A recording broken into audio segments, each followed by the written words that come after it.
Uy sharoitida shunaqa tez va oson tayyorlanadigan shirali bo'lgan o'zgacha uslubdagi tovuq qanotchalarini tayyorlab ko'ramiz. Tovuqning qanotlarini yaxshilab yuvib olib, ortiqcha tirnoq qismini olib tashlab, ikkiga bo'lib olamiz.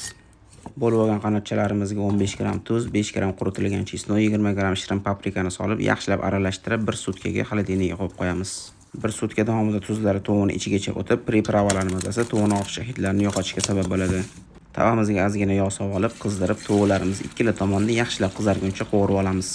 Bu jarayon taxminan 5 minutdan 8 minutgacha davom etadi. Chiroyli bo'lib bir xilda qizarib olgan tovuqlarimizni ko'tarib olib, tavamizni yaxshilab tozalab olamiz. Tavamizga teriyaki hamda Aroid firmasining chili shved souslaridan qo'yib, qizartirib olgan tovuqlarimizni solib, yana qovurishda davom etamiz. Tovuqlarimizni usti shunaqa bir tekisda souslarni o'ziga qoplab olguncha 3-4 minut davomida yaxshilab qovurib olamiz. Qanotchalarimizni ustiga kunjut hamda ko'k piyozni mayda to'g'rab sepib olamiz. Ishlatilgan barcha mahsulotlar video ostida xato va kamchiliklar uchun ma'zur tutasiz. Vaqtingizga rozi bo'ling. Assalomu alaykum.